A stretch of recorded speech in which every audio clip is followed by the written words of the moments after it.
প্রিন্সিপালকে বললেন যে সবাইকে ডাকো, তো সব কর্ডকে ডাকা হলো, ডেপুটি কর্ডকে ডাকা হলো, অ্যাজ ইউজুয়াল যেটা হয়। আসলে আমি একটু ত্যাগ করার চেষ্টা করছি, তো সবাইকে ডাক করা হলো। এখন বললো যে সিনিয়র কর্ডকে জিজ্ঞেস করলো এবার A+ কত পাবে, স্যার বলে 95%। তা আমাকে বললো যে কত পাবে প্রিন্সিপালকে, আমি বলছি 95%। বল সবসময় তো 95% বলো, কিন্তু 95% তো পায় না, সবসময় 10% কম পায়, 85% চলে আসে কেন? কারণ আমরা তো নিরুত্তর। আমি তো সুরজিৎ যা বলে আমিও তাই বলি, ঠিক আছে, কর যা বলে আমিও তাই বলি। তখন কর ছিল, তো তখন স্যার চিন্তা করলো যে না, এদেরকে জিজ্ঞেস করে কোনো কাজ হবে না, তাহলে জিজ্ঞেস করতে হবে কাকে? ডেপুটি কর্ডকে জিজ্ঞেস করতে হবে। তো ডেপুটি কর্ড হচ্ছে আমাদের সিদ্দিক স্যার। সিদ্দিক স্যার যেভাবে কথা বলে, স্যার মোটামুটি সব ঠিক আছে, কিন্তু একটু সমস্যা, একটু সমস্যা। তো বলে কেন, আমি তোমাদেরকে ফর্মুলা দিই নাই কীভাবে কী পড়তে হবে? জি স্যার, সুরেশ স্যার খুবই ভালো, সে আপনার ফর্মুলা ফলো করে, যেমন সবচেয়ে ভালো ছাত্র দেয়, তারপর দুর্বল ছাত্র, আবার ভালো ছাত্র, আবার দুর্বল ছাত্র। তো আমরা সবসময় আমরা টেস্টের আগে আবার ট্রায়ালও নিই।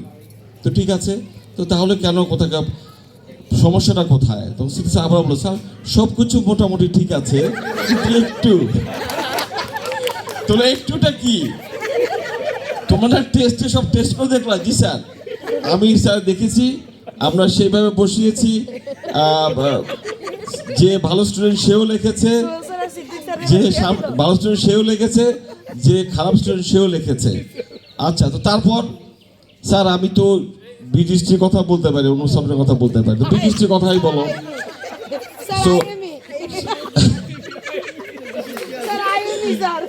তো বললো যে বিজিস্ট্রি খাতা, স্যার আমি দুজনে বিজিস্ট্রি খাতা চেক করলাম, যে ভালো স্টুডেন্ট সে লিখেছে সম্রাট বাবর তার ক্লান্ত শান্ত ভীত সৈনিকদেরকে বলল, ভয়ে বিপদে ভেঙে পড়ো না।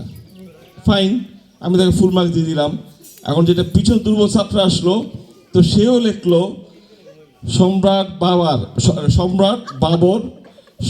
বাবর তার শান্ত ক্লান্ত ভীত সৈনিকদেরকে বলল, বিপদে পড়িলে জাঙ্গিয়ে পড়ো না।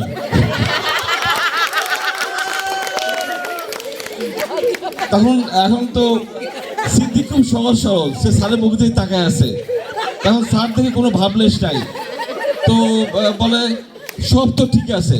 জি স্যার সব ঠিক আছে, জাঙ্গিয়াটা নাই স্যার। ওইটা থাকবে স্যার A+ হইতো, এখন শুধু পাস। রাইট, তাহলে বললো তো সিনিয়র কোর্ট খুব ফাঁকি দিচ্ছে, সে বোধহয় হোমওয়ার্ক ক্লাসওয়ার্ক দেখে না। আচ্ছা, ওর তো ছেলে আছে শুনছি, সেও কি পড়াশোনা দুর্বল? বলতে না স্যার, ওর ছেলে স্যার পড়াশোনা খুবই ভালো, আমাদের কোর্টের ছেলে খুবই ভালো।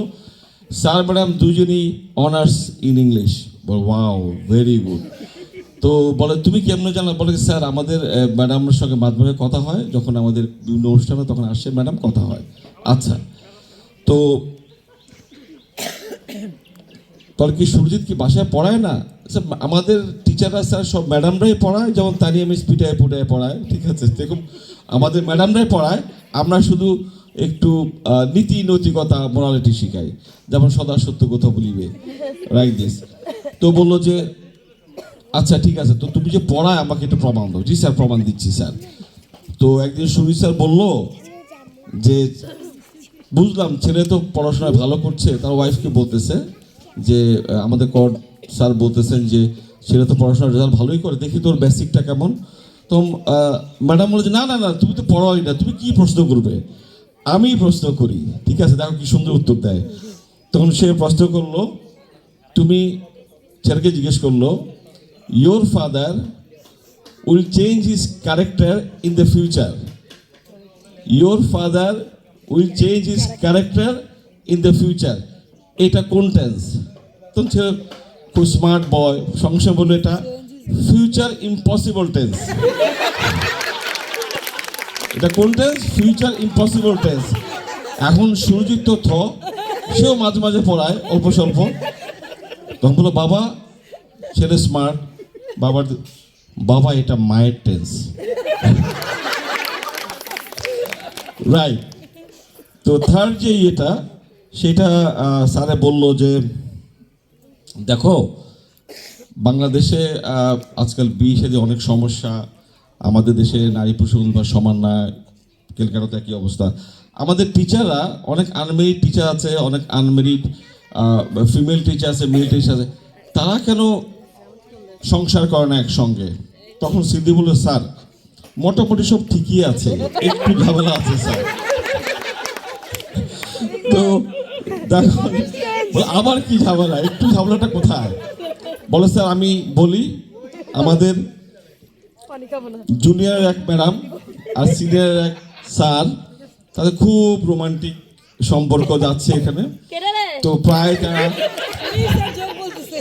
তো বলতেছে আপনার তো স্যার বাইরে ডেট করতে মানা করছে, বাইরে ঘোরাফেরা করতে হবে, তারা শুধু ফোনেই কথা বলে। তো একদিন জুনিয়রের ম্যাডাম ফোন করলো, তুই শুনছো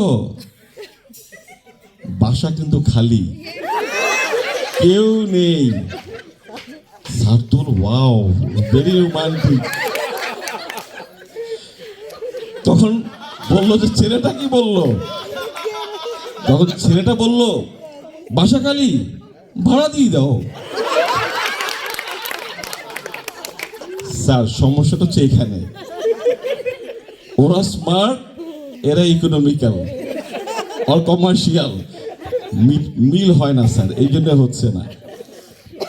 তো এখন শুরুতে দেখবো যে স্যার খালি আমাকেই পচাচ্ছে, ঠিক আছে স্যার তো অনেক সিনিয়র মানুষ, স্যারকে একটা জিজ্ঞেস করি। স্যার বলেন তো, আপনি তো এত বছর সংসার করেছেন, দীর্ঘ জীবন স্যার, আমরা আপনার সুস্বাস্থ্য দিকেও কামনা করি, দিস স্যার আমাকে বলেন স্যার একজন পুরুষের পারসেপশনটা কি, what is their perception about life? বলে কি সুরজিৎ খুব কঠিন প্রশ্ন করলো, এটা এক বাক্যে কেমনে বলি? আচ্ছা ঠিক আছে, তোমাকে একটা উপমা দিয়ে বুঝাই। পুরুষ সারা জীবন বুফে খেতে চায়, কিন্তু সেট মেনু দিয়ে জীবনটা কাটিয়ে দেয়। Thank you very much, thank you.